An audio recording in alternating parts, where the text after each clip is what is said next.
안녕하세요. 안녕하세요. 안녕하세요. 안녕하세요. 오늘 소설이라고 소설 맞죠? 아, 오늘이 소설이었나요? 네, 몰랐네요. 그랬대요. 그래 가지고 낮에 눈발도 날리고 좀 아, 그랬구나. 쌀쌀한 네. 이번 주부터 추워진다고 했는데 또 월요일이 딱 되니까 어저께는 그렇게 미세먼지 많고 따뜻하더니 월요일 음. 아침 일어나서 깜짝 놀랐어요. 날씨가 너무 음. 쌀쌀해져 가지고. 오늘 하루 또 외출했다 돌아오시면서 찬바람 맞고 들어오셔 가지고 지금은 따뜻한 곳에 계시죠? 네. 네. 네.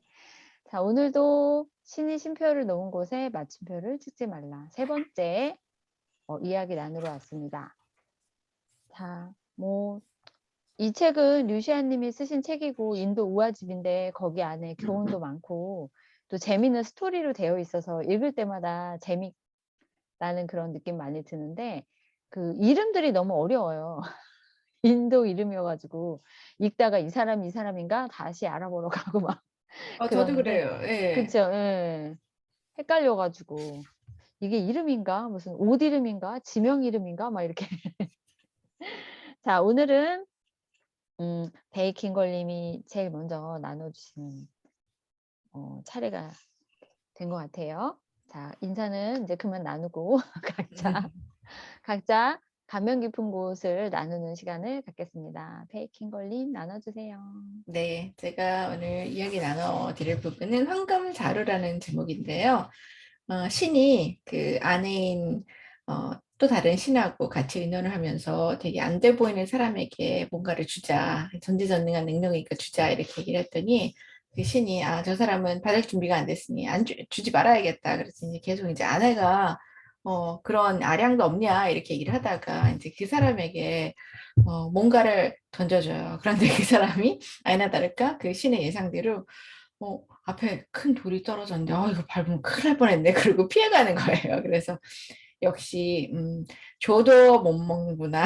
이렇게 이제 신이 얘기를 해요. 되게 한편 우스운 얘기일 수 있는데 우리도 삶 속에서 그게 내 앞에 떨어진 게 진짜 이게 황금자루인지 나에게 정말 해를 끼치는 안 좋은 건지 그걸 구별하는 그 지혜로움을 갖지 않으면 아무리 나에게 기회가 와도 그 기회를 발판으로 삼아서 그거를 나에게 이득이 되게끔 할 수 없겠구나 싶은 생각이 들어서 정말 정신 차리고 살아야겠구나. 저는 약간 띵 하는 느낌을 받으면서 책을 읽었어요. 그래서 우리가 이런 해안이라 그러죠. 지혜로운 눈을 가지면서 살피고 사는 게 참 필요한 조건이구나. 그러기 위해서 지혜로우려면 책도 많이 보고 좀 깨어 있어야겠구나 이 생각이 되게 많이 들었어요. 그래서 나한테 주어진 어떤 일을 바라보는 태도, 이거를 어떻게 해석하느냐 이게 중요하다는 거를 다시 한번 나눠주는 이야기여서 여러분하고 꼭 나눠보고 싶었습니다. 여러분도 앞에 이게 떨어진 게 비록 안 좋은 어떤 기회나 나에게 해가 되는 일이 있을 수 있다고 해석하기보다는 그걸 어떤 태도로 어떻게 해석하느냐에 따라서 그게 나에게 이득이 될 수 있고 혹은 해가 될 수도 있는 것 같아요. 그거를 잘 구별할 능력을 가져서 우리가 하루하루를 지혜롭게 살아가기를 바랍니다. 저 역시 그렇고 여러분도 그러길 바라요. 네. 네, 감사합니다. 제목이 황금자루인데 우리 앞에 떨어진 황금자루를 못 보고 미래에 일어날 일을 걱정하고 과거에 지나간 일을 후회하면서 지금 현재 here and now 하지 못하고 주어진 거에 감사하지 못하는 시간 그런 상황이 생기지 않을까. 그런 마음에 저도 이 부분 나눠 주시겠다고 하셔 가지고 읽으면서 쿵 했어요. '내 앞에 온 게 황금자루인데 내가 그걸 못 보고 있지 않을까.' 저한테 온 시련이나 그런 것들이 지금은 힘들겠지만 내가 이겨 나가면 그게 나한테 황금자루가 될 수도 있잖아요. 그래서 말씀해 주셨듯이 볼 수 있는 지혜를 책을 읽거나 또는 여러 가지 경험을 하거나 이야기를 나누면서 성찰 속에서 얻었으면 좋겠습니다. 자, 그러면은 다음은 최사랑 님 나눠 주세요. 제가 읽은 페이지는 167 페이지의 끌어당김의 법칙 이 부분을 읽었습니다. 여기 인제 스토리가 나오는데요. 크리스나라고 하는 쪼끔 능력이 있고 쪼끔 인제 신적인 존재로서 쪼끔 이렇게 예언으로서 나중에 큰 인물이 된다고 하는 크리스나가 있고요. 크리스나를 질투하는 시스파 시스팔라라는 사람이 있습니다. 시스팔라는 자기가 결혼했던 여자가 있는데 크리스티나가 뺏어갔다고 오해를 삼아서 되게 적개심이 많았고 그리고 막 되게 분노와 이런 게 많았는데요. 어느 날 두 분이 만났어요. 그래서 인제 시스팔라가 적개심을 표현하니까 그걸 참지 못했던 크리스티나가 음 홧김에 딱 인제 몇 번을 참다가 인제 그 이후에 딱 목을 쳐서 죽게 됩니다. 근데 그 영혼이 이렇게 서로 미워하고 서로 그러니까 시스팔라가 크리스티나를 되게 미워했는데 근데 막상 이렇게 죽으신데 그 영혼이 이렇게 같이 만난다는 스토리거든요. 그래서 여기서 끌어당김의 법칙의 핵심은 뭐냐면 내가 좋아하든 싫어하든 어찌 됐든 그 사람 계속 생각하고 그 사람에 대한 마음 품고 막 그렇게 하면 그 사람을 만난다는 거예요, 그 영혼이. 그 핵심은요. 그래서 여기 169 페이지에 그런 스토리의 정리가 잘 나와 있어요. 끊임없이 그에 대해 생각하고 신의 이름을 암송하듯 그의 이름을 계속 상기할 수밖에 없었다. 그래서 결국 크리스나와 하나가 되었다. 좋아하면 생각했든 미워하면 생각했든 그것은 중요하지 않다. 부정적이든 긍정적이든 관심을 쏟을수록 마음은 그 대상을 자신에게 끌어당기며 그리하여 마침내는 그 대상과 하나가 된다는 것이다. 그 끌어당김의 법칙에 의해 시스팔라는 결국 자신이 계속 미워했던 대상과 하나가 된 것이다. 이거 좀 읽으면서 조금 우리 예전에 핫했던 시크릿 그 부분에 대해서 조금 많이 생각이 됐어요. 우주에서 그 답을 한다고 해서 자기가 원하는 거 뭐 이런 거를 막 하면 우주에서 그게 반응을 한다고 하는데 이제 여기의 메시지는 그거예요. 내가 부정적인 것도 내가 끌어당기고 긍정적인 것도 끌어당기고 결국엔 무의식 속에서 내가 어떻게 생각하는 거에 따라서 끌어당긴다는 거거든요. 그래서 저는 이 부분에 대해서 좀 성찰을 했을 때 제가 요즘에 복합문학 공간 이렇게 막 이렇게 했을 때 되게 많이 무의식적으로 내가 이걸 꾸며 봤을 때 어떨까, 어떨까 계속 예전부터 상기를 했고 계속 이미지를 생각을 했거든요. 근데 비전 보드도 그전에 만들어 놨고. 근데 결과적으로 무의식적으로 계속 생각을 해 보니까 결국 완성품을 봤을 때 그거랑 비슷하게 되더라고요. 그러니까 결국엔 사람이 생각하는 대로 창조하는 힘을 갖는 것 같아요, 끌어당기는 힘은요. 저는 이 부분에 대해서 쪼끔 믿는 편인데 어 다른 분들은 어떻게 생각하실지 모르겠어요. 근데 결국은 사람이 자기가 생각하는 대로 찬족하는 부분은 정말 있다고 보거든요. 그래서 우리가 항상 감사하고 즐겁고 그리고 되게 긍정적으로 생각하면 더 좋은 걸 끌어다니지 않을까라는 생각이 들고요. 작년에 좀 핫했던 해빙이라는 책도 많이 생각이 됐거든요. 해빙도 어떻게 보면 우리가 가지고 있음에 감사하다는 그게 핵심적인 건데 내가 가지고 있음에 감사하고 현재에 감사하고 그것도 끌어당김의 법칙의 내용은 똑같은 거예요. 어떻게 보면 무의식 속에 자기 가진 거에 대해서 계속 끌어당기고 나는 이렇게 될 거고 앞으로 이렇게 삶을 원하고 창조할 거다 그러면 이렇게 또 그런 방향으로 풍요롭게 이렇게 흘러가는 것이 아닌가라는 생각이 들었습니다. 그래서 오늘 메시지는 끌어당김의 법칙. 지금 나는 무엇을 끌어당기고 있는지 또 생각을 해봤고요. 네, 이상입니다. 감사합니다. 끌어당김의 법칙에 대한 이야기 해주셨네요. 끌어당김의 법칙 중에서 제가 생각한 부분도 있고 책에서 읽은 거랑 좀 공감이 되는 부분이 있는데 뭐가 있냐면 끌어당긴다는 거는 내가 뭔가 원해서 그걸 계속해서 원하는 거잖아요. 원하는 거는 내가 없기 때문에 원한대요. 그 해빙은 사실 갖고 있는 거에 감사하는 거잖아요. 그러니까 끌어당김을 계속해서 끌어당김을 하는 게 아니라 내가 원하는 거를 진심으로 강하게 원하고 그거는 잊어버려야 되지. 안 그러면 계속해서 끌어당기면 '아 내가 모자라서 계속 모자라구나. 없구나.'라는 그런 에너지가 갈 수도 있다고 하시더라고요. 저는 그 얘기에 쪼끔 공감이 갔어요. 그냥 예전에 뭔가 바라는 게 있었는데 간절히 바라던 거를 뭐 글로 써 놨다거나 이렇게 돼서 한참 지난 뒤에 보면 그게 이루어져 있는 경우 있잖아요. 계속해서 뭔가를 원하지 않았는데 '그게 그렇게 이루어진 거 아닌가.'라는 그런 생각도 해 봤습니다. 그래서 끌어당김의 법칙 이런 거에 대한 이야기를 좀 더 나눠봤어요. 자, 다음은 제가 되게 제목이 재밌어서 선택하기도 했고,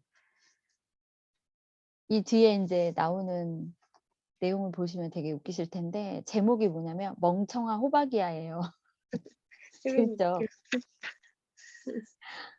이게 그 옛날에 인도 지역에 뱀에 물리는 사람이 많았나 봐요. 그래서 이제 이 뱀 물린 사람들을 치료해주는 되게 유명한 치료사가 있는데, 그 옆집에 농부 아들이 그런 치료사가 되고 싶어서 찾아가요. 어떻게 하면 내가 될 수 있는지. 그랬더니 그 치료사의 제자가 이제 이 농부의 아들이 약간 모자란다고 생각을 한 거죠. 그래서 너가 선물을 가져가서 스승님한테 만트라를 달라고 하면 만트라를 주실 거다. 그래서 그거를 오랜 횟수만큼 반복하고 외우고 그거를 되뇌면 좋은 치료사가 될 거다라고 얘기를 해줘서 이 사람은 그걸 굳게 믿고 그 다음날 자기 집이 너무 가난해서 가져갈 게 없어가지고 호박 2덩이를 따가지고 가요. 근데 그 치료사가 보던 이제 자기 치료 배우러 왔다고 그랬더니 그 치료사가 이 농부의 아들한테 뭐라고 했냐면 맞지? 멍청한 호박이야라는 말을 한 거예요. 근데 이게 인도어로 어떤 말이냐면 맨 뒤에 나오는 게 비씨 쿠시 만담. 비씨 쿠시 만담이라는 그런 말이 멍청한 호박이야라는 뜻을 갖고 인도 말이래요. 근데 이 농부의 아들은 굳게 믿은 거죠. 치료사가 나한테 이런 만트라를 줬구나. 그래서 이 만트라를 시키는 대로 외우고 이걸 가지고 사람들을 치료하기 시작했어요. 근데 치료가 되는 경우도 있고 그래서 이제 나름 유명한 사람이 된 거죠.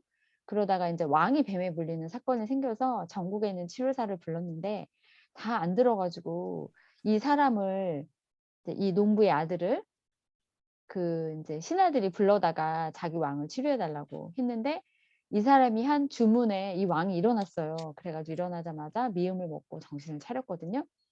그래서 전국에 모인 치료사들이 이 사람한테 비법을 배우기 위해서 따라가요. 근데 거기 안에 이 사람이 예전에 그 치료를 배우고 싶어 하던 그 스승님도 있었어요. 그래가지고 그 왕한테 하사받은 재물을 가지고 바치면서 스승님 덕분에 내가 이렇게 됐다고 그랬더니 스승님이 아니 나는 가르쳐 준 게 없는데 무엇 때문에 그러냐 그랬더니 스승님은 그때 나한테 만트라를 알려주셨다 그러면서 조용히 귀에다 대고 비씨 쿠시만탐이라고 얘기를 했는데 그게 멍청한 호박이야라는 말이었죠.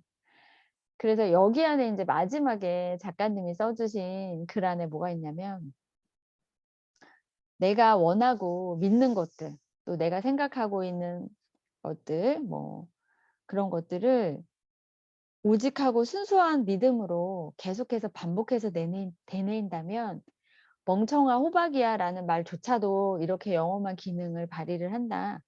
그래서 오직하고 순수하게 내가 원하는 삶, 그 다음에 원하는 삶들은 사람마다 뭐 다르기는 하겠지만 많은 이들을 행복하게 해주거나 사랑을 주는 그런 삶이면 더 좋겠죠.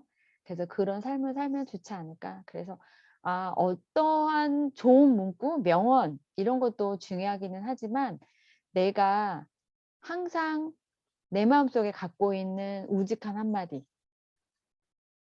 그게 누가 들으면 진짜 웃기는 말일지라도 내가 그걸 믿는다면 그게 믿음이 돼서 내 삶에 나타나지 않을까 그런 생각을 해봤어요. 그래서 우리 애청자님들은 내가 자주 하고 있는 나의 만트라는 무엇인가 한번 생각해 보시는 시간 가졌으면 좋겠어요.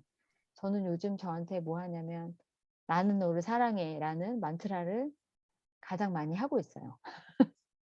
실수를 해도 그럴 수도 있지. 괜찮아 사랑해. 속상해도 아이 그래 그런 일도 있지. 지나갈 거야. 사랑해. 이렇게 말하는 만트라를 많이 하고 있는데요. 이 만트라는 상황에 따라서 바뀔 수도 있을 것 같아요. 그래서 몇 가지 만들어 두시고 사용하시면 좋지 않을까라는 생각에 나눠드렸습니다. 제 얘기는 여기까지 하고요. 우리 마지막으로 박현순 윤희 작가님 나눠주세요. 네, 제 소리 들리세요? 아 네네. 다행이네요. 제가 지금 그 스피커가 계속 뭐가 문제가 생겼어 가지고 제가 잠깐 왔다 갔다 몇 번 했어요. 네. 그래서 자 그럼 제가 이제 마지막으로 들려드릴 부분은 그 원숭이가 공을 떨어뜨린 자리에서 다시 시작하라인데요. 이 책의 제목인 신이 쉼표를 넣은 곳에 마침표를 찍지 말라도 이 챕터 안에 나와 있습니다. 원숭이가 공을 떨어뜨린 곳이라고 하면은 예전에 그 영국 그 사람들이 그 인도에서 식민지로 그렇게 지배를 했었잖아요. 그때 이제 자기들의 어떤 취미 생활을 위해서 골프장을 만들었는데 그 골프장에 멋지게 딱 해 놨더니 원숭이들이 자꾸 와서 그 공을 그 회방을 놓는 거예요. 자기들의 어떤 룰대로 해야 되는데 원숭이가 공을 움직이고 왔다 갔다 놓고 하니까 이제 이 사람들이 열받겠죠. 되게 화가 났었는데 그 상황에서 한 사람이 어떤 지혜를 냈냐면 아까 그 저희 베킹걸리 말씀하신 것처럼 그 황금 자루가 있을 때 그거를 지혜로 볼 수 있는 사람인 것 같아요. 원숭이가 "공을 떨어뜨린 곳에서 다시 경기를 시작하자."라고 했더니 이제 원숭이들이 와서 공을 갖고 움직이는 것에 화가 나거나 열을 받지 않고 그 상황에서 다시 또 자기들은 경기를 즐길 수가 있게 된 거죠. 그래서 원숭이가 공을 떨어뜨린 곳에 다시 시작하라는 것처럼 우리의 인생이 저희가 원하는 대로 될 때도 있고 또 원치 않는 대로 될 때가 훨씬 더 많은 것 같아요. 근데 그런 상황에서든 어떤 상황에서든 '우리가 지금 할 수 있는 방법은 뭘까?'를 생각하면서 저희가 방법을 찾아가면 분명히 거기에 신이 뜻한 바가 있을 수도 있고 그러니까 더 어떻게 보면 '인생을 잘 즐겨갈 수 있다.'라고 이야기를 합니다. 그래서 저도 이 부분을 읽으면서 저한테 굉장히 많이 이렇게 왔는데요. 근데 운명을 탓하고 '역시 나는 이번 생은 망했어.' 우리나라 사람들이 요즘 그런 얘기 많이 하잖아요. "헬조선이다. 이번 생은 망했다." 뭐 이렇게 얘기하시는데 절대 그렇지 않습니다. 어떤 상황에서든 우리는 또 좋은 방법을 찾아갈 수 있고 저희가 이 코로나 2 년을 겪으면서도 처음에는 굉장히 우왕좌왕하고 '어떻게 해야 되나.' 힘들었지만 그 상황 안에서 지금 이 2 년을 지나와 보니까 훨씬 더 뭐 온라인 세계에도 저희가 더 많이 이렇게 적응할 수 있었고 더 온라인과 오프라인을 같이 경험할 수 있는 방법들을 생각하게 된 것 같아요. 그래서 저희는 어떤 상황에서든 방법을 갖고 살아갈 수 있다라는 거 아까 끌어당김처럼 그죠? 네. 그렇게 저희가 항상 마음에 갖고 있는 것이 중요하다 생각을 합니다. 그래서 신이 쉼표를 넣은 곳에 저희 마침표 찍지 말고 쉬어가면서 '어떻게 갈까?' 생각하면 좋을 것 같아요. 감사합니다. 네. 네. 어우 아주 지혜롭네요. 원숭이가 공을 떨어뜨린 자리에서 다시 시작하기. 어우 재밌는데요. 그래서 지금 만약에 내가 하고 있는 일이 다시 백해서 뒤로 와 있다면 그 자리에서 다시 시작하는 그런 생각을 갖는 것도 그 앞에 해 왔던 경험이 많은 도움이 돼서 '앞으로 가는 길에 더 많이 크게 성장할 수 있는 그런 거리가 되지 않을까.'라는 생각을 해 봤습니다. 자 그래서 오늘은 신이 쉼표를 넣은 곳에 마침표를 찍지 말라 세 번째 이야기 나눴고요.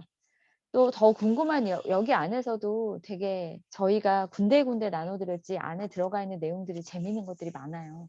재밌고 끝에는 또 작가님이 넣어 주신 그런 성찰의 문구라든가 성찰의 글귀라든가 이런 게 많아서 사서 읽어 보시면 좋겠어요. 자 저희는 다음 주에 또 네 번째 이야기를 가지고 다시 돌아오겠습니다.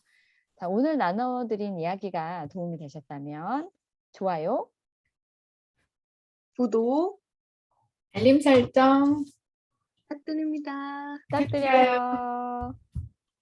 편안한 밤 되세요. 네. 다음 주에 뵙겠습니다. 네.